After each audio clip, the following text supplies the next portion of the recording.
चीन र अमेरिका बीच युद्धको तयारी हुँदै चिनिया पक्षले भन्यो अमेरिकालाई केही महिनामै ध्वस्त पार्छौं। अमेरिकाले पनि जवाफी ब्याटिङमा चीनको कुनै पनि सैन्य क्षमता वृद्धि हुन नदिने अमेरिकाको ठोकुवा। नमस्कार, तपाईं मेरो पोखरा टिभी युट्युब च्यानल हेर्दै हुनुहुन्छ। समाजमा र विश्वमा घटेका सत्य तथ्य खबरलाई तपाईसँग पुर्याउने हाम्रो अभियान जारी छ। तपाईले मेरो पोखरा टिभी युट्युब च्यानललाई सब्स्क्राइब गर्नुभएको छैन भने आज नै सब्स्क्राइब गरी नजिकैको बेल आइकन दबाई हामीसँग जोडिनुहोला। पल-पलको ताजा खबर तपाईलाई अपडेट गराउने हाम्रो अभियान निरन्तर रहिरहनेछ। दर्शकवृन्द, आज हामी एक्सक्लुसिभ खबरको साथमा उपस्थित भएका छौं। भिडियोलाई अन्तिमसम्म हेरेर साथ दिनुहोला र हाम्रो मेहनतका लागि एक लाइक अनि एक शेयर गर्न भन्न बिर्सिनुहोला। सुरु गरौँ आजको मुख्य विषयवस्तु। दक्षिण चीन सागरको एक विवादित क्षेत्रबाट अमेरिकी युद्धतोपलाई लखेटेको दाबी चीनले गरेको छ। अमेरिकाले फिलिपिन्समाथि चीनले हमला गरे रक्षा सन्धि अनुसार अमेरिकाको सामना गर्नुपर्ने चेतावनी दिए लगत्तै चीनको पछिल्लो दाबी आएको हो। विवादित क्षेत्रमा रहेको अमेरिकी युद्धतोप लामो दूरीसम्म पछि गएर लखेटेको चीनले बताएको छ।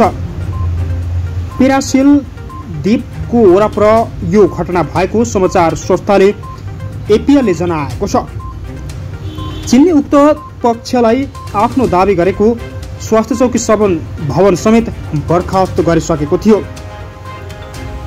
पछिल्लो समय चीन र अमेरिका बीच पनि युद्ध हुने सम्भावना भएको छ। अमेरिकी सेनाको लागि एउटा प्रसिद्ध अमेरिकी थिङ्क ट्याङ्क ट्र्याङ कर्पोरेसनको तर्फबाट डिबेट गोमान्ट एक्टिभ कप्सेन्स क्रिस्टिना कोल्फारद्वारा गरिएको चीनसँगको युद्ध शीर्षकमा एउटा प्रतिवेदन हालै प्रकाशन गरिएको छ।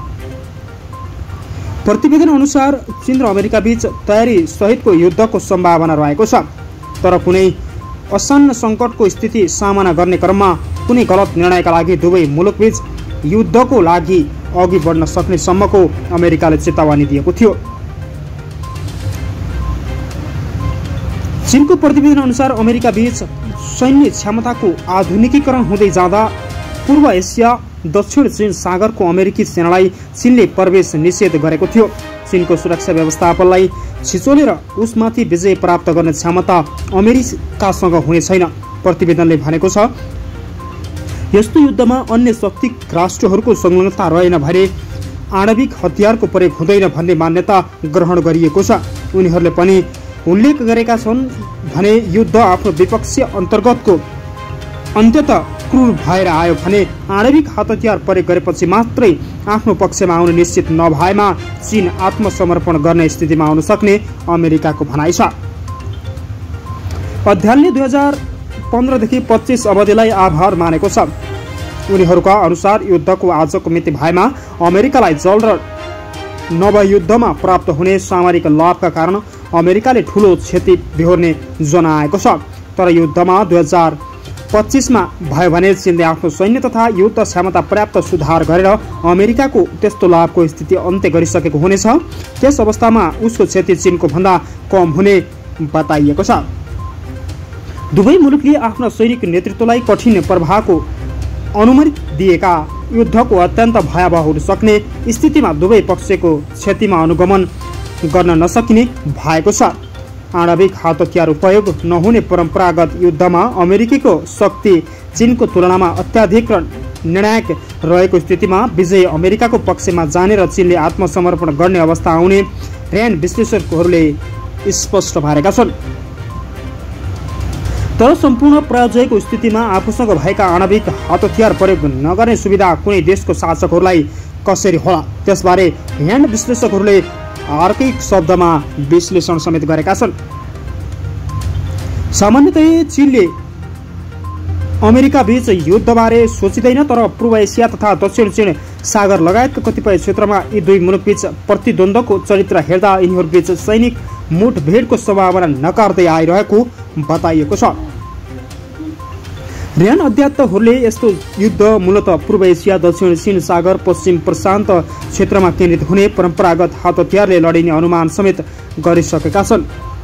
परम्परागत अर्थात् युद्धमा पानीमा पानी मुनि हवाईजहाज गोप्य क्षेत्र प्रणाली उपग्रह तथा साइबर क्षेत्र लक्षित हुने उक्त युद्धमा जतिसुकै ठूलो नोक्सानी भए पनि आणविक हतियारको प्रयोग दुवै पक्षले हुने महाविनाशको स्थितिलाई प्रक्षेपण गरेर यसलाई हतियार प्रयोग हुने अनुमान समेत गरिएको छ।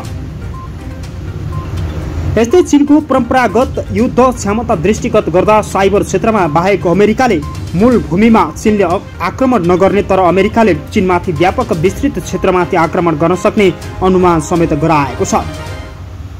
चीन अमेरिका युद्धमा ठूलो स्तरमा स्थल युद्धको सम्भावना देखिएको छैन।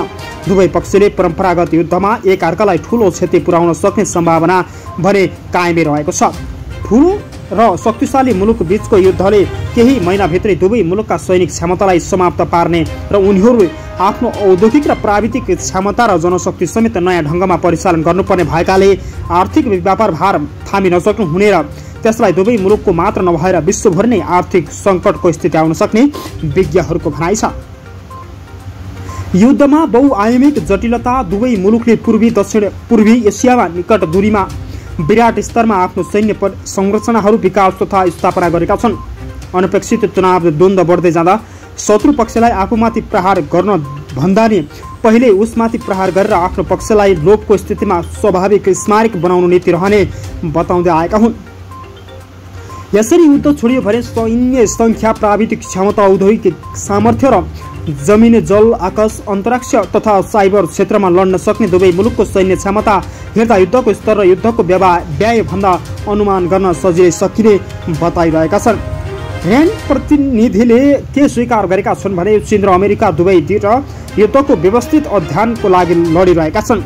सेनाको युद्ध नीति प्रयोजनहरूका लागि गर्ने गर्दछन्। सेना युद्धमा हात हतियार सहित सैनिक लाभ र विजयका लक्ष्यले परिचालन हुने गर्दछ।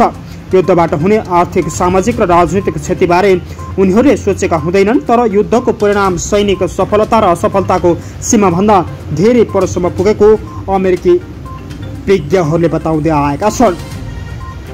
चीन र अमेरिका जस्ता शक्तिशाली र विराट अर्थतन्त्रमा स्वामी राष्ट्रहरूबीचको विश्वयुद्धले अर्थतन्त्रलाई ध्वस्त र अन्तर्राष्ट्रिय व्यवस्थापनलाई क्षतिग्रस्त पार्न सक्ने परिणाम संसारमा जताततै युद्धको आतंक, जातीय कलह, हिंसा र अशान्तिको स्थिति आउन सक्ने बताउँदै आएका छन्।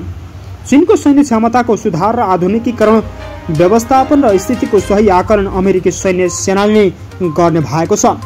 नेपाली सेना, अमेरिकी सेना र चिनिया सेनाबीचको सहकारी नै सबैभन्दा मजबुत हुने देखिएको छ। बहुआयामिक जटिलता र दुवै मुलुकको पूर्वी एसियामा निकट दूरीमा विराट स्तरमा आफ्ना सैन्य संरचनाहरू विकास गर्दै गइरहेको छ।